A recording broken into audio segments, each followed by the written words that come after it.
Hey guys, welcome to another Achieve More podcast.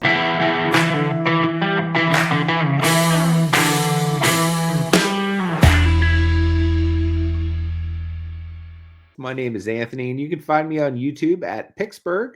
Do a lot of fun travel videos with my fiance there, and most recently, we just got back from Australia, and it was a really awesome time. So, stay tuned for some fun vlogs from there. But it's also the video home of the Achieve More podcast. So, if you want to come and see what we actually look like, that's the place to come and do it over on Picksburgh.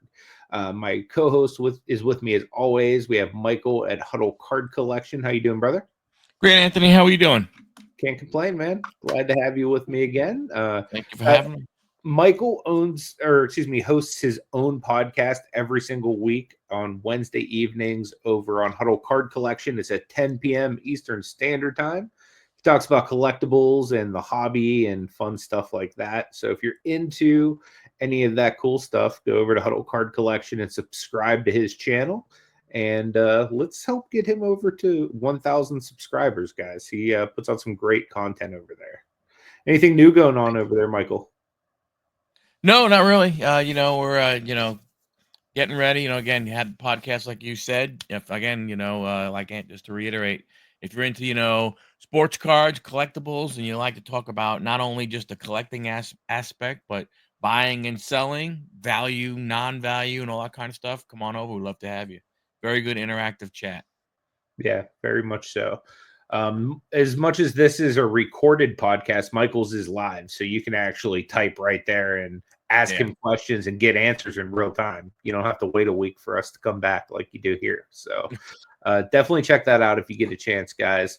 But without further ado, we do have a guest on the podcast this evening. We have Wendy Alexander with us. She is a career coach and an author, and we're excited to have you. Tell us a little bit about yourself, Wendy. Yeah, I live in Melbourne, Australia, and I've been coaching in the mid-level career space. So basically people who are sort of 40 and beyond and wanting to look at making changes in their careers.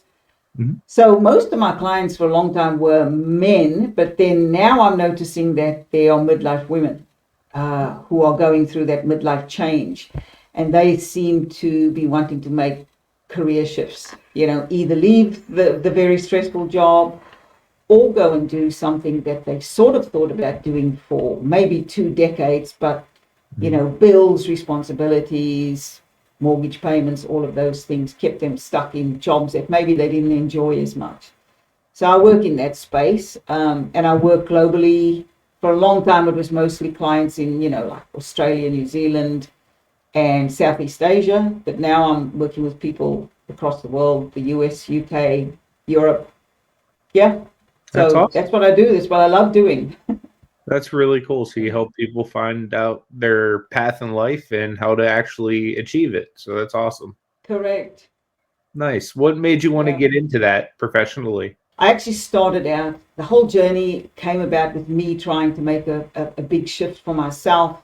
This is 20-something years ago, 28 years ago, when I ended up in a broken down relationship. I was pregnant when that relationship ended.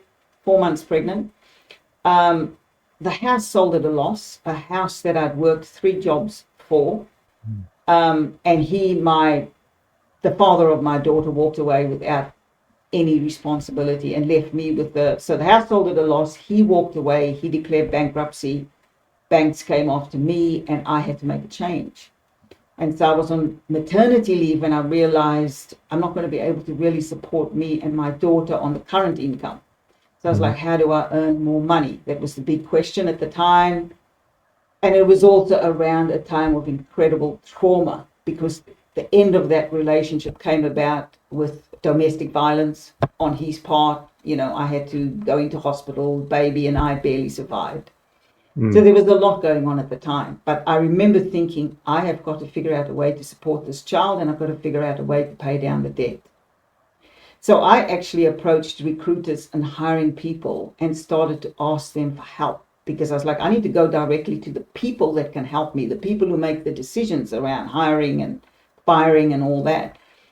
And I will say people were kind, maybe because I was fairly authentic and told them what was going on with my life and that I needed to make things better for myself, people gave me their time, they taught me their strategies, they showed me how to write a stronger resume, they showed me how to interview better, and I landed a role that jumped my income significantly. And then I ended up in corporate in a hiring role. But the people around me, the friends and family and the colleagues who knew my rock bottom story, I call it, they were like, how did you do that? How did you go from there to there because it was an 8-month period that shift happened. And they started asking for help. And that is, in fact, how the business was born. It was very much a side business. I started out just helping colleagues, helping my family, helping my friends. But as they were getting success, they were sending more people to me. So it became like the word of mouth, go to her. She's done it for herself and she's shown us how to do it. And so I built that business as a side business, and I'm talking probably 5 hours a week while I was in corporate, at a normal 9 to 5, 40 hours a week. And when I went full-time in the career coaching space was when midlife and menopause came for me. That kind of really shifted a lot of things for me. And I went through really bad symptoms, and it ended up, I would say, upending my life in many ways, because what was a big surprise to me about that journey was the brain fog that came with that. Like, I was this very organized woman running $200-300 million projects in corporate, and suddenly menopause came and I wasn't sleeping and I wasn't eating well, and all these symptoms were happening, and the brain fog was the biggest surprise. And it stripped my confidence, because all of a sudden this well put together woman is forgetting stuff and not being able to perform really well in corporate like I had. And so I had to, I started weighing up life, the stress of corporate, the stress of delivering those massive projects, plus not sleeping at night, because that was another big symptom for me. And I was like, this is not sustainable. So I ended up doing my little process that I often work with clients, but I did it on myself. I was like, you need to review your whole life and see where you need to make shifts. And that was how I ended up making the shift out of corporate and into the career coaching full time. And so now I work my hours, everything is around look, I got through that menopausal journey. It was an 8-year, very difficult journey for me. But I got through it because I made the shifts and made the changes. And by the time I came out of it, lots of other women were coming through on the horizon.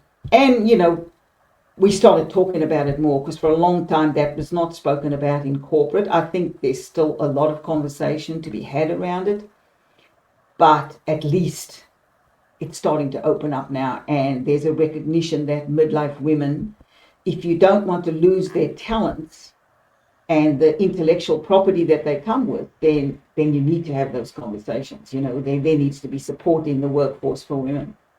But when I was going through it, there was absolutely no support. Nobody was talking about it. So I guess part of my work is helping women make the changes, but also one of the big conversations I have with a lot of women is, how do we champion for the support that we need, so that we don't have to leave our jobs if we don't want to. Like, you shouldn't be forced to leave a role because the stress of that role is so big that it's impacting in so many areas of your life.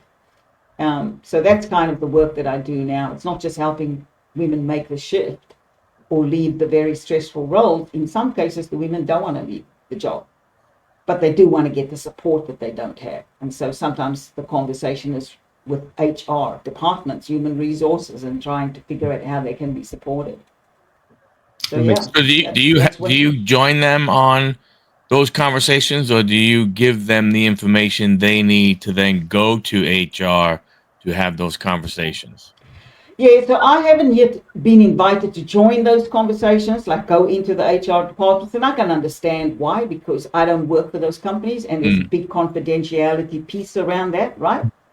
But I do help women in terms of helping them build the confidence to open up the conversation. Here's the kind of topics you could open up, here's who you could approach, But at the end of the day, if they choose to remain in the company, it has to be on them to go and have those conversations, because there has to be the big confidentiality piece that has to be observed everywhere, right? Right. That's part of human resource management, is to make sure that when people come, employees come for help or assistance, that those conversations remain confidential. So yeah. So no, I haven't been invited into the organizations, but I do help the women have, because I in the end spoke up for myself, and like I didn't just leave corporate, I transitioned out of corporate. So for me it was an 18-month journey, and I was having some conversations with HR. And then, was also making my exit plans. I was saving to make sure I had enough money, because when you're going into your own business, even if you have had an existing business, all small business people know that it's very much a roller coaster. You go up and down. Some months you have lean months, and other months you have abundant months, and you have to plan for that, you know. So I did, and that's what I also advise people: don't ever just walk out of a job if you don't have enough financial backing or enough savings, because that's a whole other level of stress that you put on yourself when you're trying to make a change, and it often is the reason people fail in making the change. They haven't planned it well. They haven't backed themselves with a level of financial resources to help them go through those peaks and troughs of a new business. So for me, it's quite a strategic plan.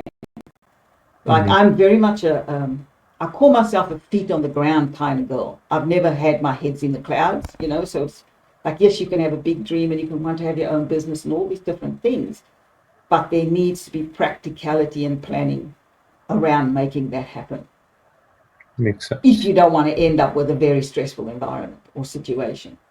Oh yeah, of course. Yeah. So I just wanted to follow up on the first thing you were saying in regards to menopause. We do have a few segments on the podcast, and one of them that we have is called "We Have to Ask, but You Don't Have to Answer."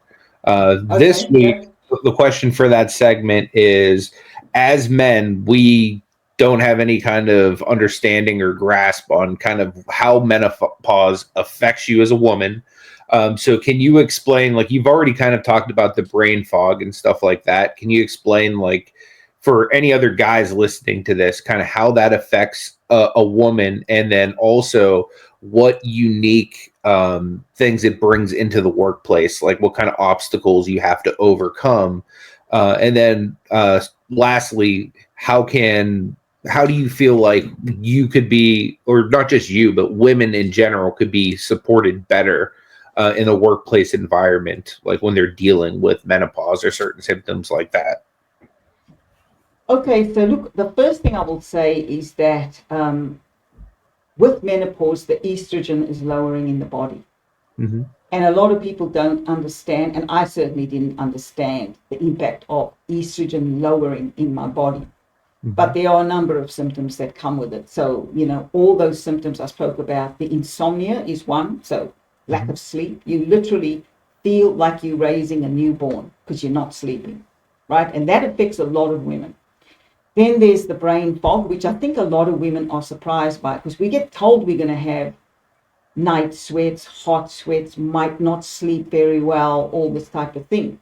But very few people tell you that the brain fog is going to set in, and that's a very real thing. And I did a lot of research when I was writing my book about it. What is the effect of estrogen on the brain?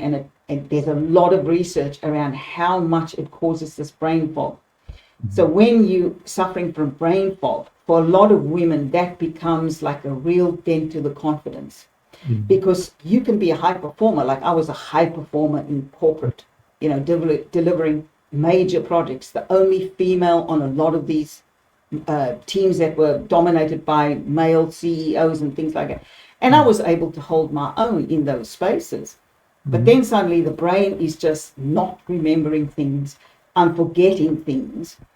Sometimes I would even go and do the grocery shopping, and I would have my list of groceries on my little list, go into the store, come out of the store, and 5 of the things I wouldn't have picked up, and yet they're on my list. Right? So that's how the brain was operating a lot of the time. And I think a lot of people don't realize how damaging that can be to your confidence, how much it can dent your confidence when suddenly you feel very incompetent, right? You've relied on your brain. I relied on my organizational skills, my ability to coordinate various teams that were delivering these major projects. And then all of a sudden, my brain's letting me down. The other thing that happened for me was that I had hot flashes a lot.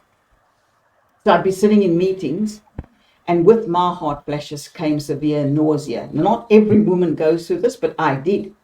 So I'd be sitting in the meeting, the hot flash would come, my blouse would be soaked. I'd have to dash to the bathroom because I'd feel so ill. So this happened a lot. And after a while, these guys are looking at me like, what is going on with her? Like, why is she running out of the room all the time? You know, but back then there's no opportunity to have the conversation. Plus you feel embarrassed. So this is the other thing that I think guys need, or men need to understand, is that women feel embarrassed. We're embarrassed by the fact that our brains aren't working well. We're embarrassed by the fact that we've got to run out of the room because suddenly your blouse is sticking to you, you know. You're hot all the time. All of this kind of thing is going on. You're embarrassed by the fact that you don't feel competent and you don't actually know how to open up the conversation. And so one of the things, after a while, this was going on for a while, and then I was like, you know what, I can't do this anymore. I have to figure out how I'm going to get help. But I was too afraid to go to my bosses because, as I said, I was the only female at the time in the leadership team. So I didn't know who to go to. So I did go to the HR department because I knew there was that level of confidentiality. And I could talk to them about, because they have employee assistance programs and all kinds of things going on in corporate. But I will say that when I went, and so I spoke to two lots of people. I spoke to HR, but I also went to see my GP. Now, here's another thing where I suppose men could support their partners. Because when I went to see my GP, his answer was, oh, you probably need to go on HRT. And then he tried to shoo me out of his office very quickly. So I had questions about, like, what do I do about the mental challenges that's going on and the anxiety? There were levels of anxiety as well. And he didn't want to talk to me about that. It was just the physical symptoms. Oh, yeah, you've got hot flashes and, you know, you're not sleeping and you maybe need to go on HR. And that was it. And so I felt very rushed out of there. And I think that sometimes if a partner goes with his wife or his girlfriend or his fiance to have these conversations, there's a better chance that she'll be listened to. There's a better chance that she can get some of her questions answered. Because a lot of the time we get dismissed and we get shooed out of these GP offices. So I felt very unsupported from that health perspective. I ended up doing research and found a holistic GP. So he was very much involved in Eastern and Western medicine. And he actually put me onto some herbs, right? Because we have a history of cancer in our family. So I was very reluctant to go on HRT. There's all of these things, right? So, and he put me on some really great herbs, which actually helped with a bit of calming down the nervous system. I slept a little better. It didn't help with all the symptoms, but it helped with some of the symptoms. And so you also need to advocate for your own well-being with the healthcare professionals. And I think that that's where men can really step up and support their women. It may be uncomfortable conversations, but even if you just turn up with her in the GP office or the healthcare professional's office, I find that people respond a bit better. They're better at answering questions rather than just dismissing the woman. Oh, you know, and the other thing is we get called crazy because, yes, we do go through crazy mood swings. It does happen.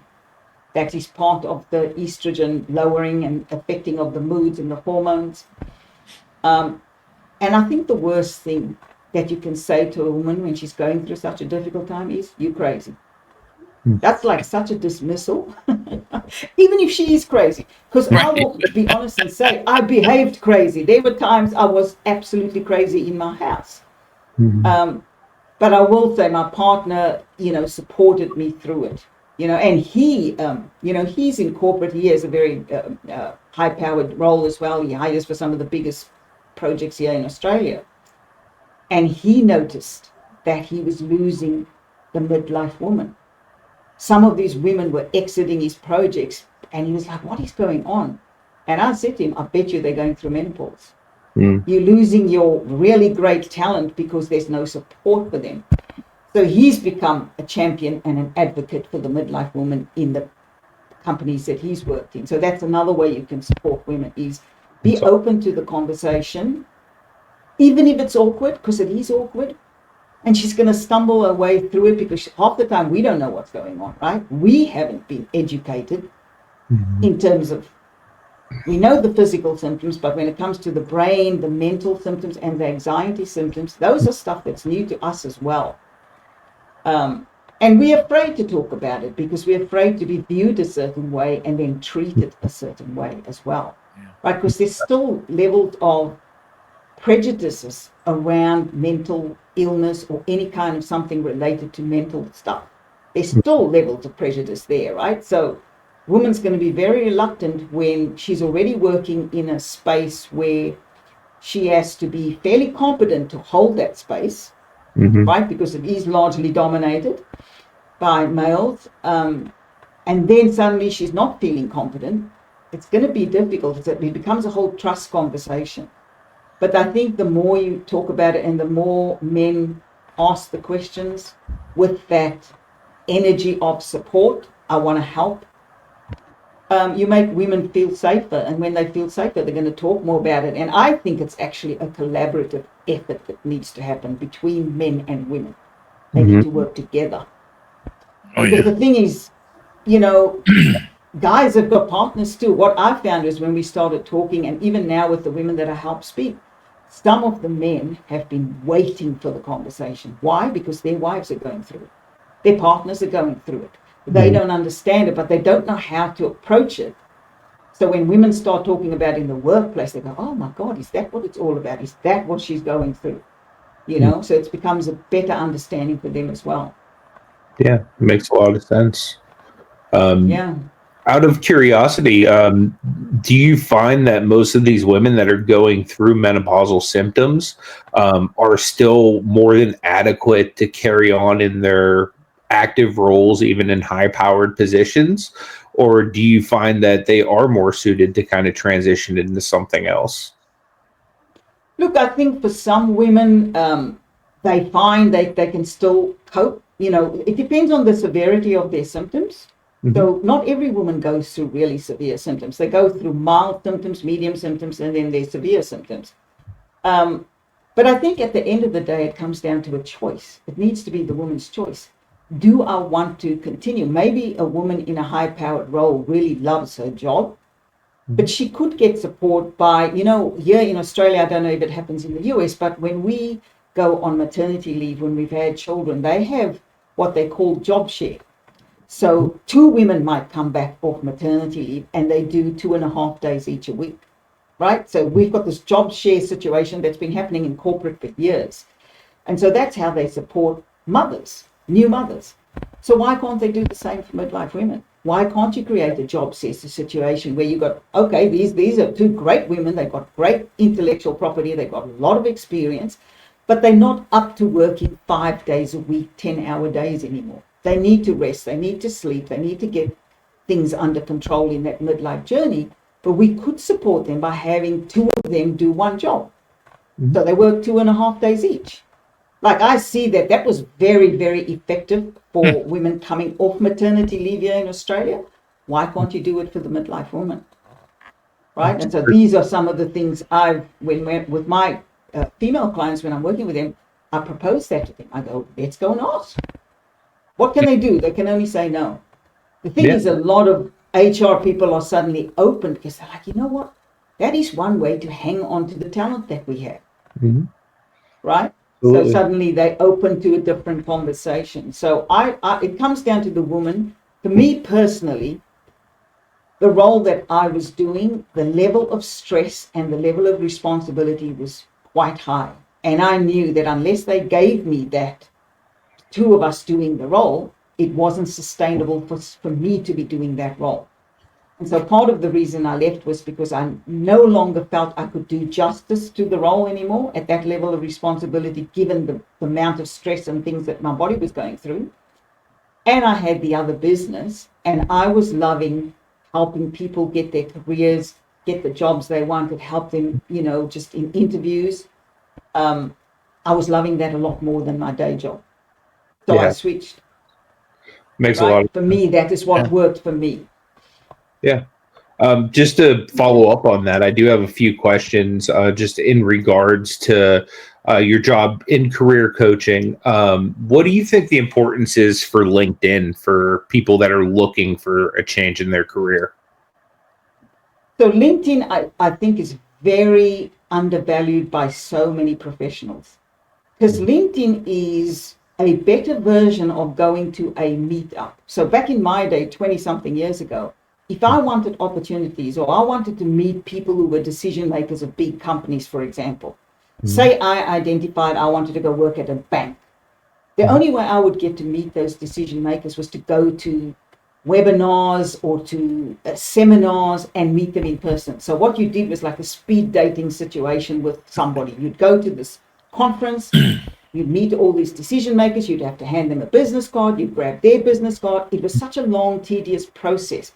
And yes, maybe you got one or two opportunities out of that, but not many. LinkedIn is kind of the online version of that, and so much better, right? Because you can decide. I can go, oh, I want to go work at Microsoft. So then I go to LinkedIn and look at Microsoft's page on LinkedIn, and there's a tab on every company page that says people. So I click on people. Now it's going to give me a whole list of people. And then you can start to look at the people and go, oh, I need to talk to a chief technology officer because I'm interested in technology. And then you start filtering by country and things like that, and you find who the key decision makers are in that industry that you're interested in. So now you start connecting with them. But of course, there's a strategy. You don't just hit connect because they don't know you. They're not going to accept your connection. But you can start building your network that way. And you can do it in your pajamas, right? You're sitting on your computer doing it. You can do it whenever you want to. My recommendation is that people connect with 5 to 10 people a day. Because what happens with LinkedIn, the moment you become active on LinkedIn, so say I'm doing my 10 minutes at lunchtime, I'm connecting to 5 people every day. LinkedIn picks up on the algorithm that you're active. The moment you become active on LinkedIn, it starts raising your profile. So before long, if people are looking for someone with your skill, you're going to start appearing at the top of their pages. Now, there's a little bit of a deeper strategy to that, but you basically put yourself in the running to be found. But you need to have a great LinkedIn profile. You need to brand yourself really well. You need to clearly articulate how you can help, what you're an expert in, how you can help. And then the other thing to do is when you start finding the people that you think you might want to connect with, start giving them love. If these people are posting, like their post, share their post. Because a lot of people, when they come to me, the ones that I respond to are the ones that I've seen watching my posts for a while. They've liked my posts, they've shared it.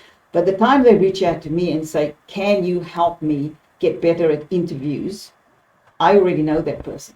I've seen them quite active on my profile. I've seen them sharing my stuff. I've seen them liking my things and or commenting or something like that. And so I'm going to be far more susceptible to helping that person. And I do that with a lot of people. And sometimes they just need a quick answer. So I'll respond to them immediately. Go and do this, go and do that. Other times they might need specific coaching. And I'll go, listen, we need to have a conversation. Here's my page where you can go book 15 minutes with me. Let's see where I need to direct you, right? Or do you just need interview coaching? Have you got a great resume, great LinkedIn, whatever, but you're struggling in the interview space? Maybe that's the space I need to help you. Because I don't need to do everything for everybody all of the time. Some people are very, very competent at, crafting resumes and great LinkedIn profiles, but they struggle in interviews. So then they only come to me and we just do 3 sessions of practice and then they're ready, right? So LinkedIn is absolutely invaluable, but it's very underutilized and undervalued by most professionals, right? People Yeah. have profiles, but they don't elevate their profiles, right? Yep. So when I come to them, I'm like, how's this person going to help me? Yeah. That's what you need to do. You need to highlight, you need to brand yourself with what you can help with. That makes a lot of sense. Definitely. Just piggybacking off of kind of what you said again, you were talking about helping people with resumes and interview processes. Any quick tips for people listening, just in terms of preparing their resume and actually going through with an interview? So resumes in the current hiring market needs to be very achievements focused. So a lot of resumes, especially like I see many, obviously, they're very task and responsibility focused. That doesn't tell anybody what you can do for them. So if you're a project manager, for example, and you've got a resume that just lists all the tasks and the responsibilities of a PM, me as the hiring manager is going to go, yeah, so what? I know what a PM does. Right. Tell me how you did something better. And I always say to all of my clients, here's how you start to refocus your resume so it becomes an achievements focused resume. You ask yourself this question: what did I make better? And then you answer the question in a framework. Here in Australia, we currently have a framework that's called the CAR framework, CAR. And it's tell me about the challenge, tell me the 1 or 2 action steps you took, tell me the result.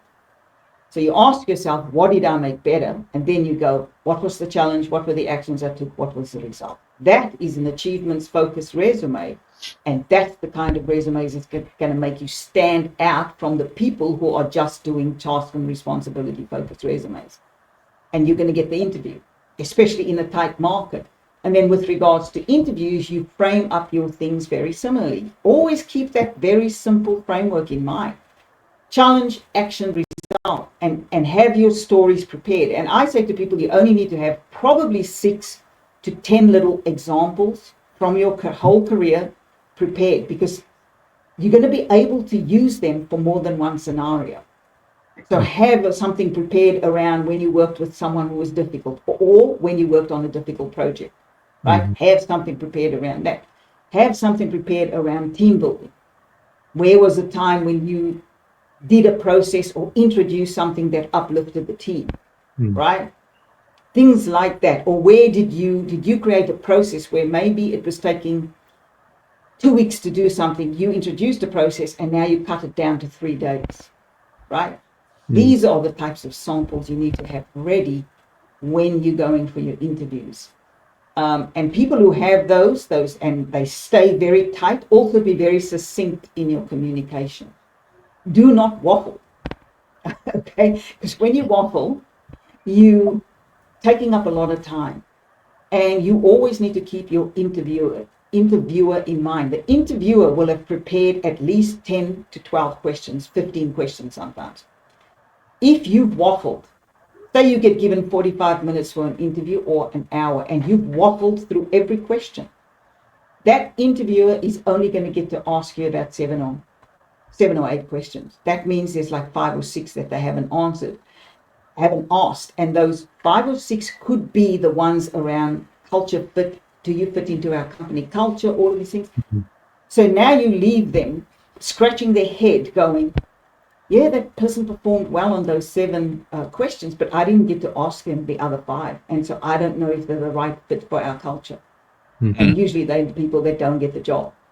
So you need to be conscious of the time. That means you communicate very tight. And so my advice, and here's a practical tip, if you're talking for more than 2.5 minutes on any answer, you're talking too long. So when you're practicing, time yourself, record yourself, time yourself, and go, oh my God, that's like a 5-minute answer. I better peel that answer back, you know? That makes So a lot. this is the kind of practicalities that I work with my people. Very practical, feet on the ground. We time each answer. I time the answer. When I do the first session with them, I don't stop them from talking, because I want to hear where we need to correct, where we need to pivot, where we need to change.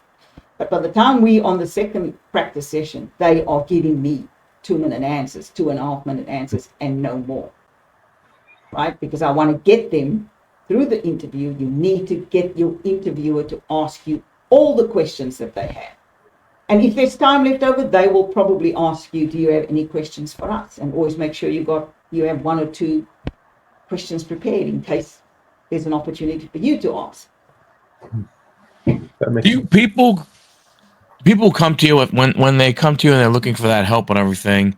Um, do you have to analyze, not analyze, probably not the right word, but when you're looking at what they're saying they're going through and they're saying, hey, I want to stay here but I'm not sure, and so on and so forth, do you give them advice that says, hey, based off of what you're saying, it might not be a good idea to stay where you are and it might be a better idea to look for something different? Or is it really you just try and work with what they want to go ahead and do? Or do you give other advices whether or not, staying or trying something else is better for that person? Well, I usually ask, one of the first questions I ask them about is their level of stress. If they are in extreme stress, they aren't going to perform well if they stay, because if the job is causing the stress, say they work with a horrible boss, nothing they do is good enough. The boss is undermining them all the time. That is extreme stress, and you are never actually going to get to perform at your best. Then it's best to leave. So then we start working on strategies to exit that company.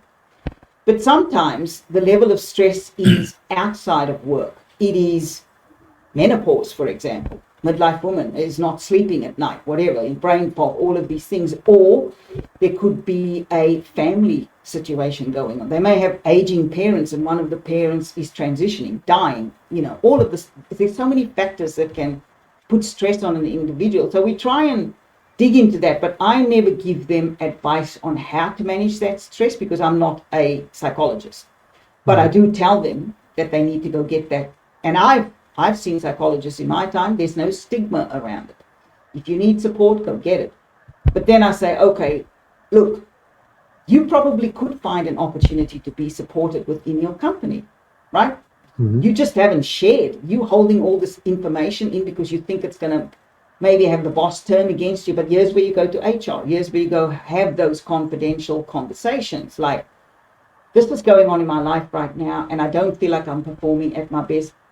How can I get support? Now, it is HR's responsibility to support every employee through any kind of stress. That's why you go to them, right? And then you ask, and then it's HR's responsibility to get the support from your manager, right? So if you feel nervous about talking to your boss for whatever reasons, you go and elicit the support of human resources, a representative who needs to have that conversation with the boss because you need to be supported through a challenging time. Mm-hmm. So it comes down to the level of stress and what's motivating the desire for change. If some people have been in a job for a long time and they just feel like they've not ever been given a chance to be promoted, then I say, okay, let's have a look at what's available in your department, first of all, or go to the cross department. Is there another department that could use your skills? And can you perhaps transition, stay with the company, but transition into a new department? So there's various opportunities and options. But everything comes down, it's a holistic approach. I need to know a lot more, and I do ask the questions, like what is really going on for you, both personally, both professionally. It's up to them how much information they share with me, because I can only give, my advice based on how much they share with me, right? But in terms of mental support, well-being support, that is up to them to seek from their GP and also from their psychologist if they have one. Do you get a lot of people that come to you wanting to leave corporate and go into, their own, doing their own thing? I do. I would say that probably 30% of the people that I work with want their own business, or there's a lot of people that have gone through the corporate career. They probably around 50, 55. They've worked 25, 30 years, and they actually want to do something in the non-for-profit space. They feel like it's time for them to give back. They feel like it's time for them to do a level of community work, but they still want to earn a living. But some of them have put the kids through school. The mortgage is almost paid off, and they go, you know what? Time for me to give back. Where can I go?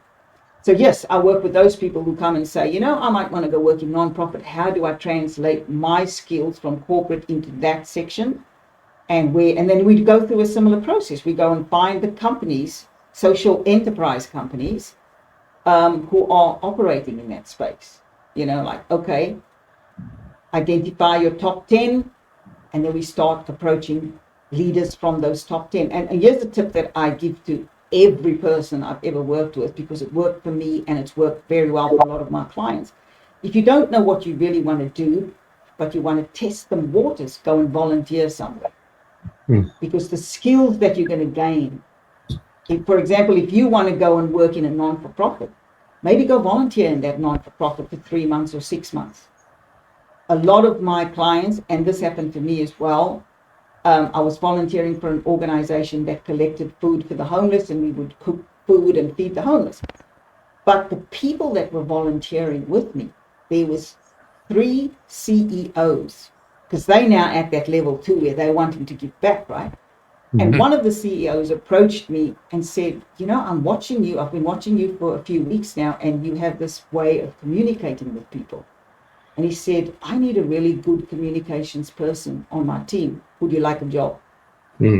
So you don't know where an offer can come from. It could come from your volunteering space, right? You could be volunteering, someone's observing you. And a couple of my clients had similar happen to them. They went and volunteered in the areas that they were interested in, and a lot of them got their jobs through that volunteer work. So be open is what I'm saying. You just never know where things are going to go. That's awesome. And always do what's happy for you, what makes you feel good. That makes a lot of sense. That definitely makes sense. Absolutely. Let me ask you about your writing. How did you get started with that? What kind of aspirations do you have moving forward, and where can people find your book? So writing for me was always a part of my life. I grew up in apartheid South Africa, which had its own challenges. And when I didn't understand that country, one of the ways I have always processed difficult things is to write through it. Interestingly, when menopause started for me, I didn't immediately go to writing, which when I think back is such a surprise, because I've always gone to writing. I journal, I write poetry, all these type of things to get the thoughts processed on paper. But probably the second year into menopause, I suddenly started journaling about it and wrote everything that I was feeling, everything that I was struggling with. And then eventually, when I started having this conversation with other women, and also a Chinese medicine doctor I was working with, he was telling me about all the women coming to him and how he was noticing they were struggling, and they were all at the same age that I was. And then we just were chit-chatting one day, and he said to me, someone should write a book about this journey, but not from that, there's books out there from that medical perspective, but there aren't books out there from that real personal perspective and the struggles around it. And he said someone should write it. And then he looked at me and he said, you should write it. That's how the thought got planted in my head. And then I ended up completing the journals and turned the journals into a book. And so, yes, now I have a book, and it's, let me just see if I've got it here. That's the book called Internal Uprising. And it's the first half of the book is about my struggles with menopause and what it did to my career and how it impacted on my family life and everything that I was doing in life. And then probably I would say the second half of the book is about certain things I started to do to make the changes to get out of that very stressful job. And I do have that on so I've got a bundle for midlife women, and my website is called happycareerhub.com. And in the middle of the landing page of the website is a bundle for women, and it's got this book in it in digital format, also audio book format. Nice. But I've also added another book called Beyond the Cubicle, which is some tips and strategies on how to manage your career going forward, whether you want to exit or whether you want to stay. So I've packaged up a bundle, and that's on the website, and that's where people can find me, happycareerhub.com. Nice. Very nice. Really appreciate that. Michael, before we let Wendy go, do you have any last second questions for her? Well, just get it to add on to the to writing portion of it, when you sit down and you're writing, you're writing the book and everything, you're putting part of it is your, life story as you're going through it, and then you're going ahead and giving the tips, and you're doing all the other kind of stuff. Does it bring you back to where when you were writing that book? Did it take you back to where you were and then appreciate where you came from to write this book? Yeah, absolutely. I'm glad that I wrote the journal and that it turned into a book. And I will say, when it went up to an editor, she came back and she said to me, "You love writing. I can tell that you love writing by the way you write." She said this book could go out on its own, but she said something's missing from it. And I was like, "Oh." And then I said to her, she said, "You mentioned about writing in a journal." She said, "Would you be comfortable sharing just one or two extracts of your journal with me?" So I sent it. Now, this is a very personal thing, right? Because journal is filled with curse words, anger, all the stuff I was struggling with. And I sent her two extracts from the journal.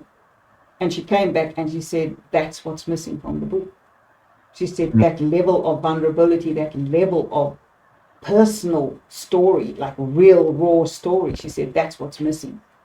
And so we re-edited the book, and throughout the entire book is extracts from my journal now. Now, I was terrified to put it out there because there are moments when I sound crazy.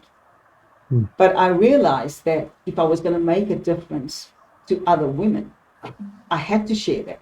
You can't hold that most important part back. Yeah. If you really want to connect with people who are really struggling like you struggle. So it's scattered throughout the book, the raw extracts of the journal, and it's made it a better book, even though I was terrified to do it. I'll be honest, I was terrified to do it. So yes, it did take me back, but I'm an open book now, and I don't have any fear around my story because it was what happened to me. As raw and as vulnerable and as crazy as I seemed at the time, it was the truth of what happened to me. Yeah, that makes sense.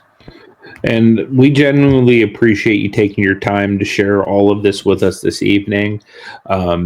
Is there anything else you want to share? Any social medias or anything that people can find you at before we let you go?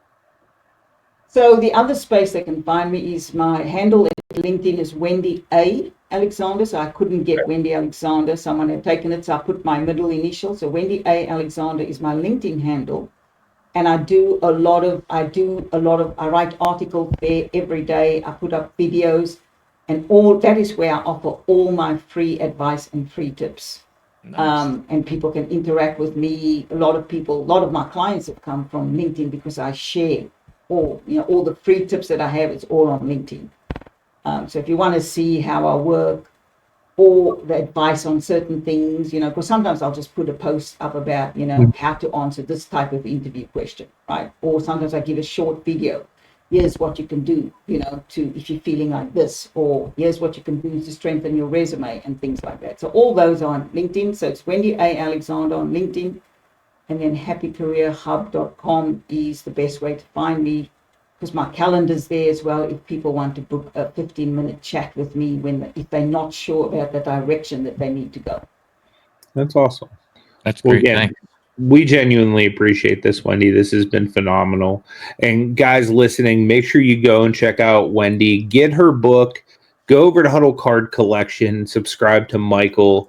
And also come over to Picksburgh. Subscribe to me and see the podcast in audio format. For those of you that like it in audio formats, we do have Spotify, Apple, and all the other streaming platforms going as well. So feel free to find us there under Achieve More Podcast. Until next week, guys, God bless you, and we hope you have a wonderful week. From the city